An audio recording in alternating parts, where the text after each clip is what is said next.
Cette nouvelle vidéo, on parlera principalement du PSG, bien sûr. Alors, le PSG aujourd'hui qui a battu le Havre sur le score de 2-1. Oui, match qui m'a beaucoup frustré, beaucoup énervé, car tu avais à la mi-temps, tu avais, je sais pas, une dizaine de tirs cadrés. Bon, j'abuse, 10, 11 tirs cadrés. Normalement, ça devait faire 4-0, 5-0 à la mi-temps. Et malheureusement, le PSG, voilà, c'est soit le gardien en face fait des arrêts, soit tu fais briller le gardien adverse. Et pour moi, c'était plus ta deuxième option. Là, tu fais briller le gardien adverse. Et c'est pas la première fois qu'on voit le PSG, ce PSG-là, en tout cas, version Luis Enrique, faire briller le gardien adverse. Et bon, malgré tout, il y a des joueurs quand même qui m'ont tapé à l'œil. Hein. Seny Mayoulou, ça fait quand même pas mal de temps que je dis que ce jeune joueur a quelque chose. Bon, bien sûr, hein, il faut quand même qu'il progresse dans le domaine où il faut quand même qu'il se lève un peu la tête. Il y a des moments, il n'est pas dans le bon tempo, il doit faire la passe, il doit lâcher le ballon plus vite. Mais dans ses prises de balles, dans ses prises de, ouais, dans la façon dont il dribble un peu, la conduite de balle et tout, il me fait penser un peu. Hein, voilà, donc j'exagère pas non plus, mais il me fait quand même penser à un certain Jamal Musiala dans sa manière de jouer. Enfin, je sais pas, peut-être que j'exagère, mais en tout cas, ce jeune joueur, si tu le fais jouer davantage, il peut vraiment progresser et faire partie de cette équipe. Il peut, ouais, il a les capacités pour. En tout cas, ça passe d'ici sur le but de Gonzalo Ramos, une belle louche. Hein, et tu vois que ce joueur, il a une qualité technique, une bonne qualité technique. Mbaye, bon, à un moment, il a récupéré le ballon, il a fait la passe au gardien. Normalement, ça devait faire but. Gonzalo Ramos, il devrait faire mieux. Là, quand même, la plupart des joueurs offensifs, hein, tous les joueurs offensifs, hein, Doué, Barcola, devaient marquer des buts. Hein. Doué devait marquer un doublé minimum. Barcola devait marquer un but ce soir. Voilà, donc c'est ça. Et pour moi, le PSG, franchement, en plus, c'est fait peur. Hein, but sur coup de pied arrêté. C'était quand même pas une mauvaise équipe hein, ce soir que le PSG. L'équipe qui a aligné Luis Enrique n'était pas une mauvaise équipe. Le PSG, Luis Enrique a fait beaucoup tourner, mais le PSG quand même devait gagner ce soir 7 buts à 1, 8 buts à 1. Le but sur coup de pied arrêté, encore un but pris sur coup de pied arrêté. On sait qu'Arsenal excelle dans ce domaine-là, il faut faire très attention.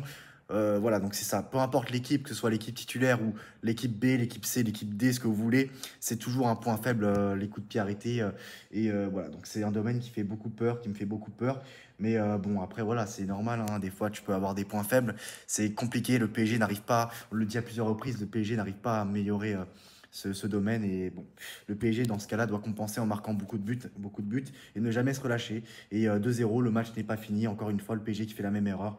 2-0, tu dois continuer d'attaquer, tu dois continuer de marquer. 3-0, 4-0, et comme je vous ai dit, ce soir, ça doit se faire 6-7 buts pour le PSG, voire plus carrément. Il y aurait eu 9 buts, ça m'aurait pas choqué. À la mi-temps, ça doit faire 4-5-0. Enfin bon, voilà. Le PSG qui a 4 matchs de faire une saison invincible en Ligue 1. Et voilà, donc il y a plein de joueurs enfin, il y a pas mal de joueurs, genre notamment Kangini qui n'a plus rien à foutre dans cette équipe. Et sinon, voilà, Lucas Hernandez et Lucas Beraldo auront leur place la saison prochaine dans cette équipe-là.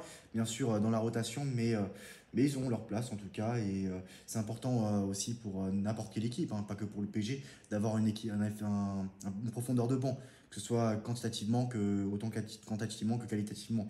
Et bon, bien sûr, on sait que le PSG fera un bon mercato cet été et qui recrutera sur plusieurs postes, etc., etc. Et là, on va parler de mercato.